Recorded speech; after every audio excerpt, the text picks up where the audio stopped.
so today I'm going to make jalapeno cheesy bread. And this is my own twist on a jalapeno cheesy bread, but this is incredibly easy to make, and I think you'll all enjoy it and do well at making this.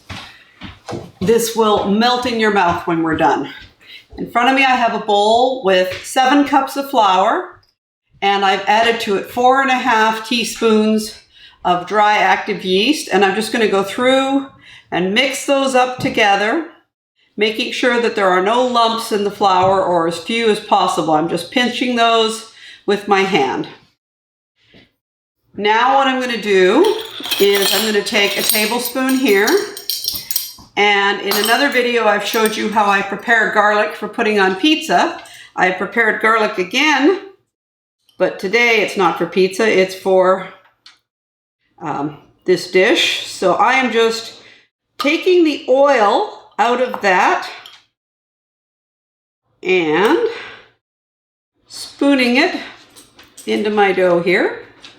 Actually, there's only 2 tablespoons of oil in here, so I'm just going to dump in my garlic and oil and going to mix those up. And we're also going to mix in our jalapenos now. And this was just jarred jalapenos. I like the pickled ones for dishes like this better than I like fresh jalapenos, just because I think they have a stronger flavor with the vinegariness. And what I'm doing is I'm going through now and mixing them into my flour evenly throughout the flour. And I'm breaking them apart with my fingers as well, because I want them fairly well broken up so that, you know, there's not a big ring of jalapeno in one piece of the person's loaf or slice, and then nothing in somebody else's. So I'm literally just breaking these up. You can chop these up ahead of time, but I am just crushing these with my hand and seeing how well mixed they are throughout the batter here. This isn't really a batter yet, this is flour.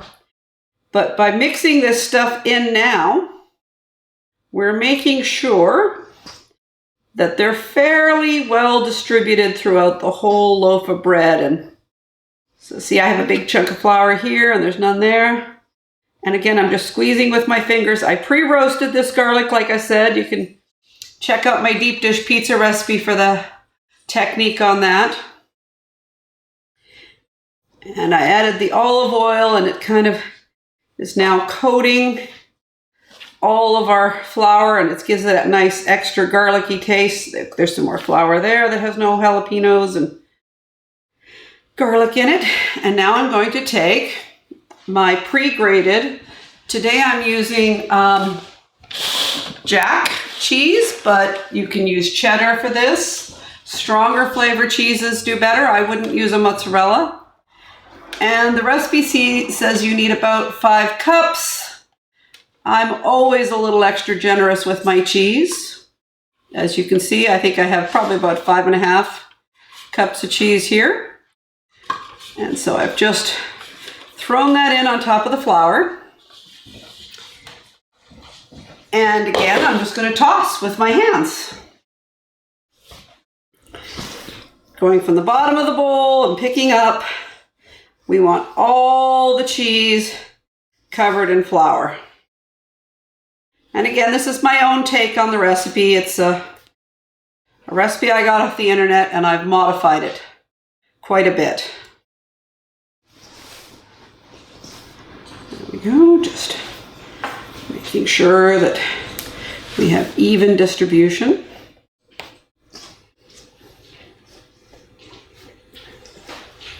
Still finding some rings I didn't break up, and some giant cloves of garlic. Lately we've been getting monster garlics, which I love. But to break those up here,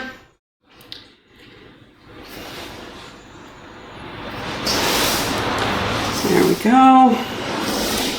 All right, so as I move my hands through here, we got a little bit more pockets of flour without cheese and pockets of cheese without flour.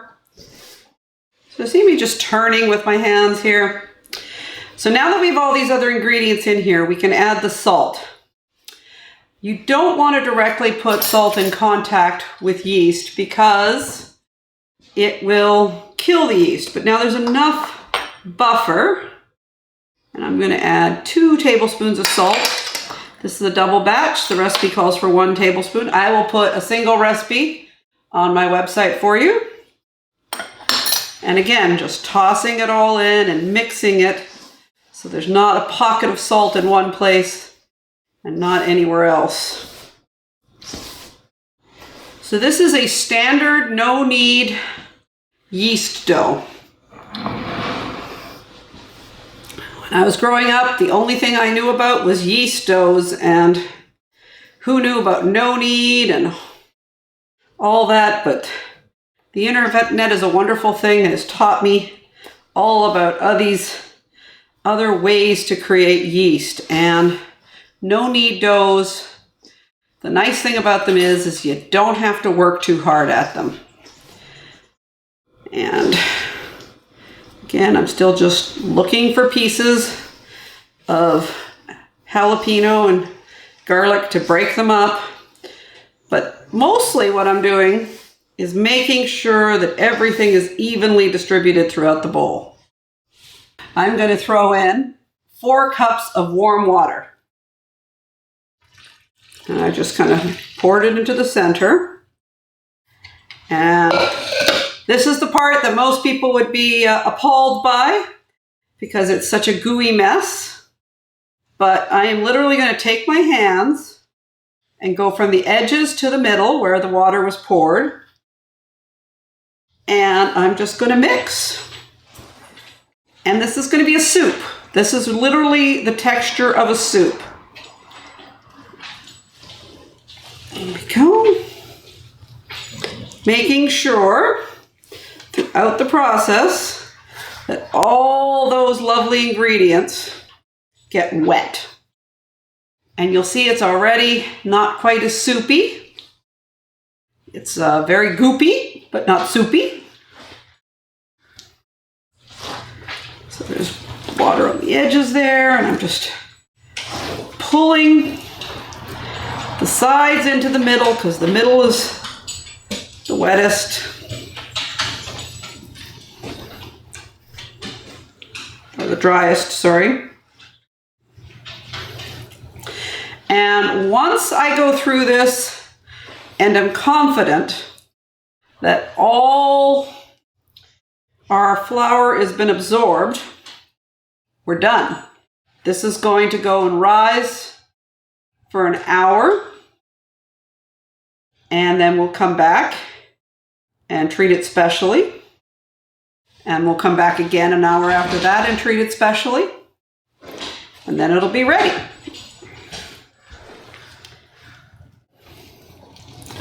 So I'm almost certain we've got all of our flour and water mixed now. So I'm going to do the fold technique. So the fold technique is pull from the back away from you and fold to the middle. Rotate your bowl quarter circle. Pull from the side, the back, and fold to the middle. And rotate and fold. And rotate and fold. And what we want to do is we want to do this 8 times, 8 folds. So I've done 4, 5, 6,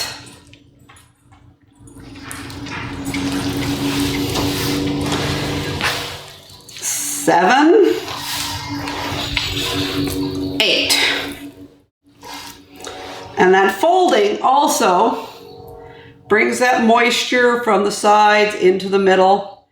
And now all I have to do is get all this goopy dough off my hands and put this in the proofing drawer for a while. A warm, dry place if you don't have a proofing drawer. Cover it with a towel. And we will come back to it in about an hour. And we will have our first session where what we're going to have to do in an hour from now is fold it again. And then we will let it sit for another hour. We'll fold it a third time, each time doing 8 folds. Terrible getting the stuff off your hands. You end up wasting a lot of dough this way, but it's not like all of the dough. It's just maybe a 1/4 cup for the blind people that is on my hands that I'm having problems getting off. I mean, you could do this with a spoon or a spatula, but you know, if you don't get your hands dirty cooking, you're not enjoying it. All right, so there we go. There is our dough. It's a very wet, sticky mass. Well, the first time I made this, I was like, this is way too wet and sticky, but I didn't add the flour, and I was glad I didn't. We'll come back in an hour, and we'll see you then. All right, so here we have our bowl. This has been sitting for an hour now, and we're just going to do that same folding gesture again. You'll see it's much more consistent now. So again, we're going to do 8 folds. 1 1/4 turn, reach to the back of the bowl, fold in, 2, stop, 3, 1/4 turn, 4,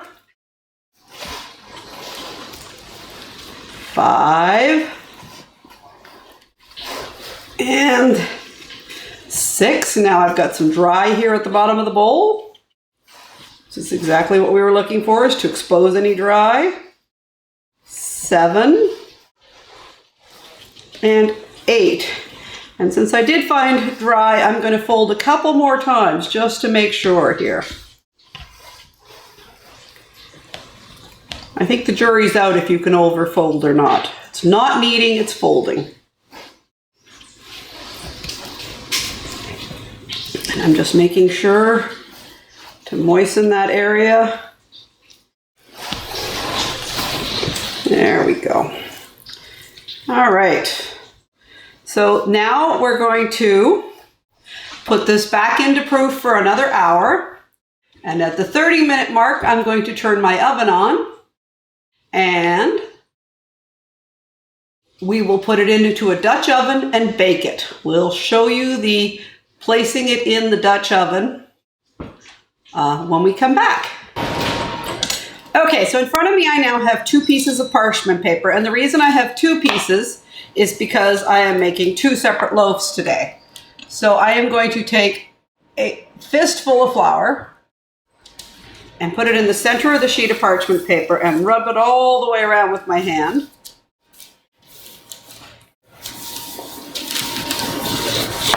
And now I'm going to step to my oven, or proofing drawer, sorry.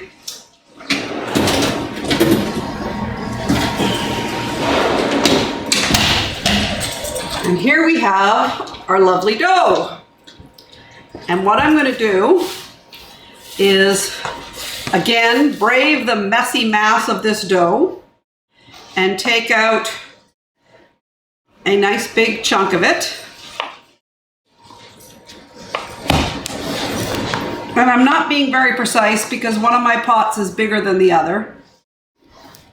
But here we go. I've got about a third of my dough here, and it's just going to go onto that floured paper. Simple as that. A little small, I'll add a little bit more. All right, so there we go. We have our smaller loaf that we're going to make. And now all you need to do is roll this up in a ball in that flour.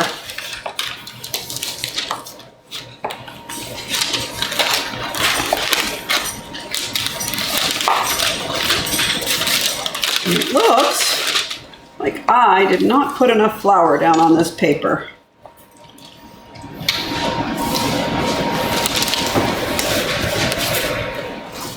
There we go, actually, that's looking better. Take the sticky side and put it onto the flour. Maybe. This is the part of life where I want a kitchen assistant. And magically one happens. little bit more flour there, please.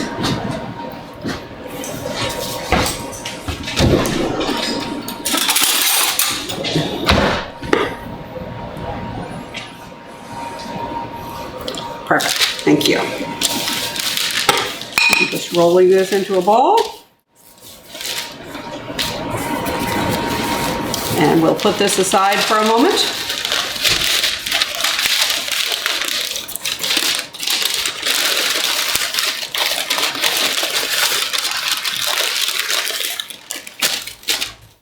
Kitchen assistant, a big hunk of flour on this paper. A lot.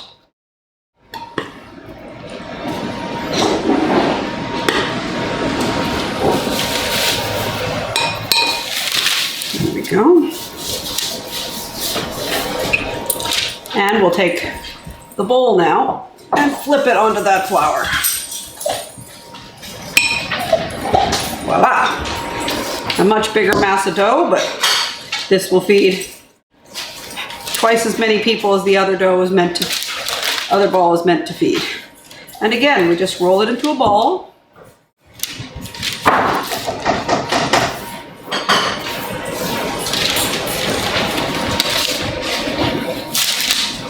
Taking that floured side and making it the outside.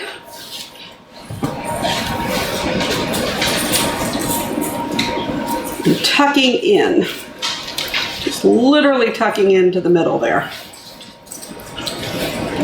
And voila! There we have our nice larger ball of dough as well. We'll be back in a moment and I'll show you how to transfer these into a Dutch oven. Okay, oven. So now I'm going to open up my oven.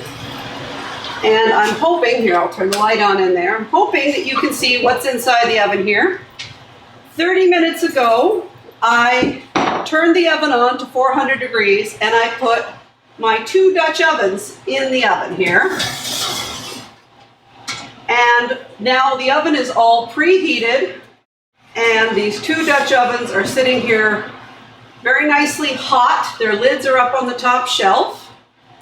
And I am going to grab one of my loaves. I'm going to start with the smaller one because it's the easiest one to handle. And I use the parchment paper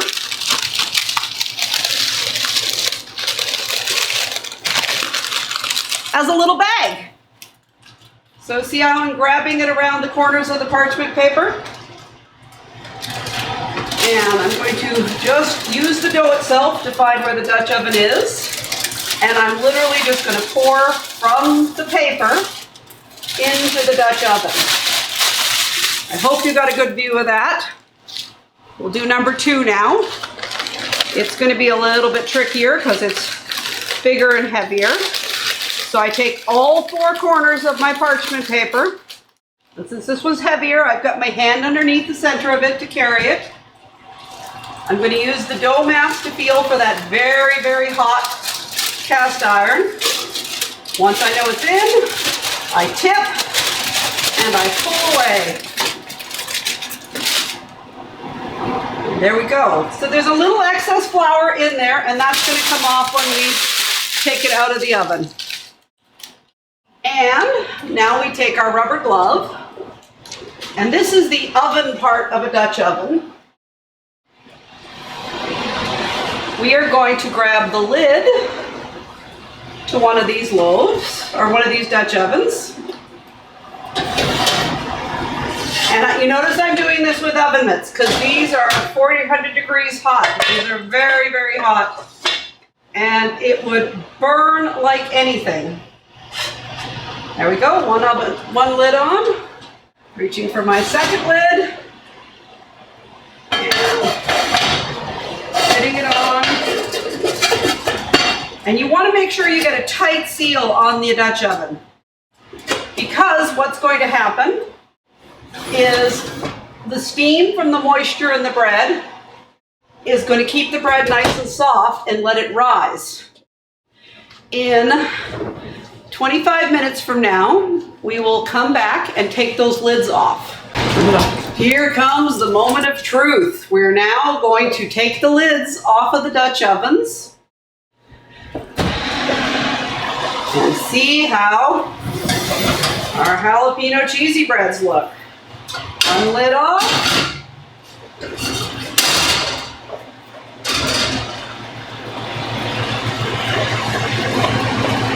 This is not my favorite way to pick up things, but there we go. There are our jalapeno cheesy breads. These now have to brown still, and I'm just going to tap the top of them with the back of a spoon to show you they're still soft. Those are still very, very soft.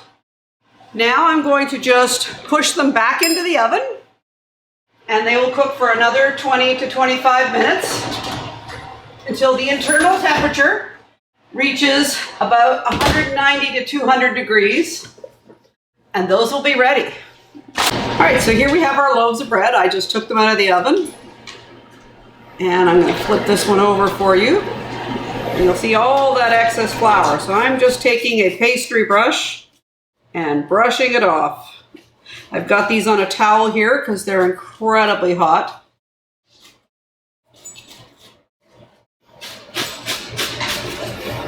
And I have our second one here in the pot still because it's a little stuck.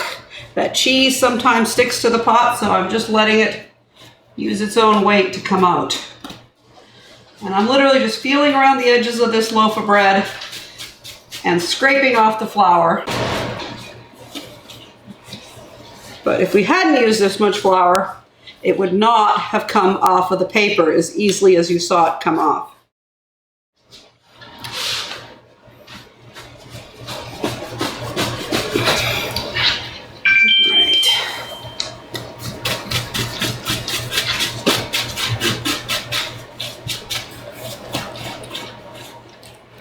Flip it over again here, and just get this last little bit here.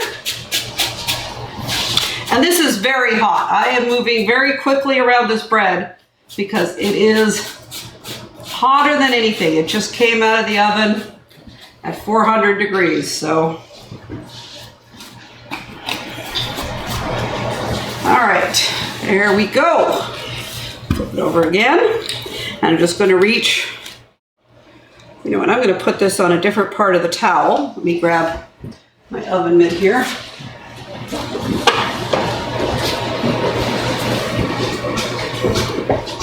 See if we can flip this other one over here. There's a bread knife too. All right, so here's my oven mitt. Let's see if okay. This is not coming out yet, but I'll take care of that offline. I just want to move this loaf here, dusting more powder off of it. And now we're going to cut into this and show you what a cheesy